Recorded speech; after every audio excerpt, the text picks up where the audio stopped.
আপনারা যেমন আমাকে এমপি বানিয়েছেন, আমি চাই এই 18টা ইউনিয়নের চেয়ারম্যানকে আপনারা এরকম ব্যক্তি বসান যেন আমার কাজের ব্যাঘাত না ঘটে, আমি যেন তাদেরকে নিয়ে আরো সুন্দরভাবে কাজ করতে পারি। এটা আপনাদের করতে হবে। সেই আগের দিন শেষ। আগে চেয়ারম্যান ছিল, এখনো থাকতে হবে।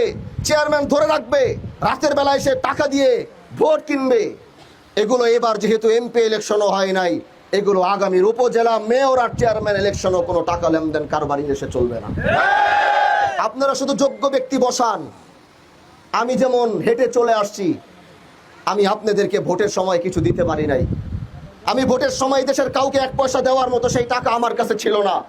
আমি কাউকে একবেলা গরুর গোস্ত দিয়ে আমার নির্বাচনের সময় আমি ভাত খাওয়াতে পারি নাই। আমার সাথে যারা নির্বাচন করেছে, আপনাদের এই এলাকা থেকে অনেক যুবকরা গিয়েছে, 1 লিটার তেল বুকের মধ্যে হাত দিয়ে কেউ বলতে পারবে না। আমার নির্বাচনের ঘোষণা দেওয়ার পর 1 লিটার তেল আমি দেশের কোনো যুবকের বাইকের ভিতরে ভরে দিছি, কেউ বলতে পারবে না।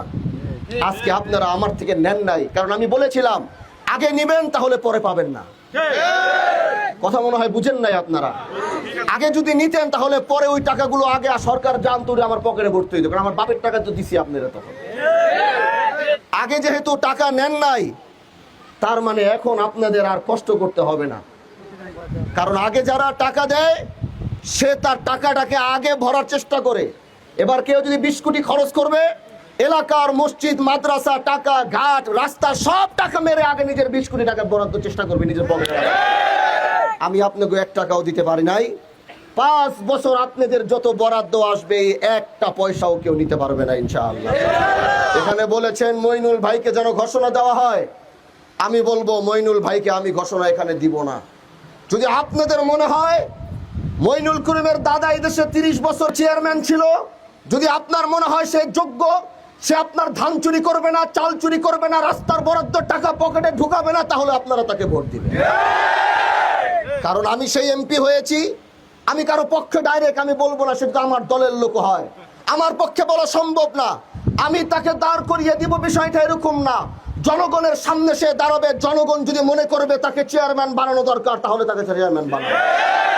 তাকে যদি জনগণ মনে করবে সে বিশ্বস্ত, সে টাকা মারবে না, চুরি করবে না, জনগণের হক নষ্ট করবে না, তাহলে তারা তাকে দায়িত্বের জায়গায় বসিয়ে 5 বছর তাকে খেদমত করার সুযোগ করে দিবে। এই জন্য প্রিয় ভাইরা আমার, আমি চাই এই 18টা ইউনিয়ন পৌরসভা সহ আমি চাই আপনারা যেমন আমাকে এমপি বানিয়েছেন, এই 18টা ইউনিয়নের চেয়ারম্যানকে আপনারা এরকম ব্যক্তি বসান যেন আমার কাজের ব্যাঘাত না ঘটে, আমি যেন তাদেরকে নিয়ে আরো সুন্দরভাবে কাজ করতে পারি। এটা আপনাদের করতে হবে। সেই আগের দিন শেষ। গত 4 মাসে আমি দায়িত্বের ভার নিয়েছি, আজকে 4 মাসে পড়লাম।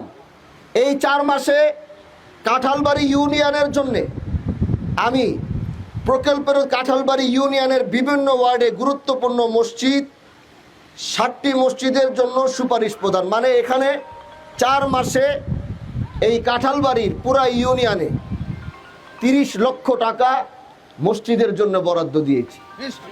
বলেন আলহামদুলিল্লাহ বলেন। তারপরে ইউনিয়নের গুরুত্বপূর্ণ 2টি রাস্তা, গুরুত্বপূর্ণ শীর্ষ প্রকল্পের 2টি রাস্তা এলজিডির, সেখানেও 30 লক্ষ টাকার বরাদ্দ দিয়েছে। তারপরে এলজিডির অধীনে ইউনিয়ন গুরুত্বপূর্ণ সড়ক রক্ষণাবেক্ষণের শীর্ষ প্রকল্পে 1টি পাকা রাস্তা মেরামতের বরাদ্দের জন্য সেখানে 5 লক্ষ টাকা দিয়েছি। 6 নং ওয়ার্ডের চরচান্দা সংলগ্ন স্থানে গ্রামীণ অবকাঠামো রক্ষণাবেক্ষণ প্রকল্পে অধীনে সংসদ সদস্যের বিশেষ বরাদ্দ থেকে 1টি মাটির নতুন রাস্তা নির্মাণের জন্য সেখানে 3 লক্ষ টাকা দিয়েছি। পদ্মা সেতু এক্সপ্রেস রাস্তার কাঁঠালবাড়ি ইউনিয়নে এরিয়ায় চুরি ছিনতাই অনেক বেড়েছে, ওখানে সেই চুরি ছিনতাই রোধের পার্শ্ব রাস্তার ঝুঁকিপূর্ণ স্থানে সোলার লাইট স্থাপনের জন্য 7 লক্ষ টাকার বরাদ্দ দিয়েছে। তাহলে বুঝেন, একটা ইউনিয়নে মোটামুটি আপনার 60-70 লাখ 80 লক্ষ টাকা এই 4 মাসে শুধু এই কাঁঠালবাড়ি ইউনিয়নের যেটা যতটুকু পারছি। এখনো তো অর্থ বছর শুরু হয় নাই, যে 7 তারিখ, আগামী 7 তারিখ থেকে আমাদের বাজেটের অধিবেশন শুরু, 7 তারিখ থেকে পার্লামেন্ট শুরু। এগুলো ছাড়াই যদি আমরা 60-70-80 লক্ষ টাকার শুধু কাঁঠালবাড়ি ইউনিয়নে বরাদ্দ দিতে পারি, তাহলে অর্থ বছর যদি ঠিক মতো আসে, আমি ওয়াদা দিচ্ছি আপনাদের জনগণের টাকা জনগণকে বুঝিয়ে দিয়ে যাব, 1 পয়সা ওই দিক থেকে সেদিক হতে দিব না ইনশাআল্লাহ। এজন্য উন্নয়ন নিয়ে চিন্তা করে কোনো লাভ নাই। যা করা দরকার আল্লাহ যদি আমাকে বাঁচিয়ে রাখে আমি আপনাদের জন্য করব। আপনারা আমাকে বিশ্বাস করেছেন, আমাকে বিশ্বাসের জায়গা থেকে এই দায়িত্ব পালনের সুযোগ দিয়েছেন। আমি আমার সর্বোচ্চটুকু চেষ্টা করব। এক দিক থেকে অন্যায় অবিচার রোধ করব, আরেক দিক থেকে এলাকার উন্নয়নের কাজ করব। আপনাদের এই রাস্তার জন্যে এখানে ব্রিজের কথা বলা হয়েছে, আমরা দেখি এগুলো অনেক বড় বড় প্রজেক্ট, বড় বড় জিনিস। সাধ্যে যদি টায়া যদি আনতে পারি, আনতে পারলে তো সমস্যা নাই, আছে?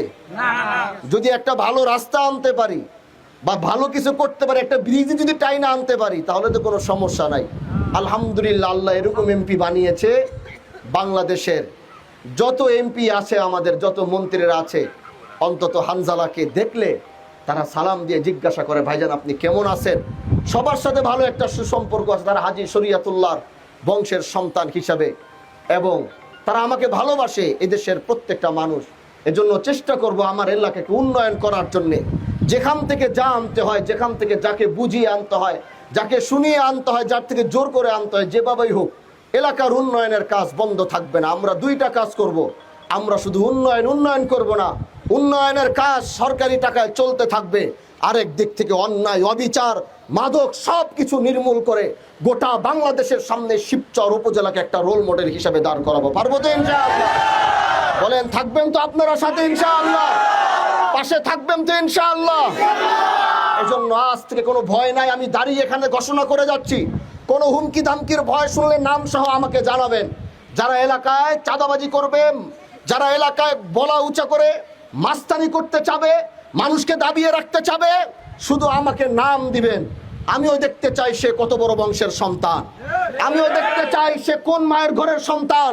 আমার এলাকার মানুষকে হয়রানি করবে, হুমকি দিবে, ধামকি দিবে, আমার এলাকার মানুষের উপর অন্যায় অবিচার করবে, সেটা আগামীতে আর হতে দেওয়া যাবে না। শুধু নাম দিয়ে দিবেন, আমি তাকে দেখে দেখে নিব সে কে। এখন যেহেতু এলাকার সর্বোচ্চ প্রশাসন এমপি আপনারা বানিয়েছেন, আপনাদের নিরাপত্তার দায়িত্ব থাকবে আমার ইনশাআল্লাহ।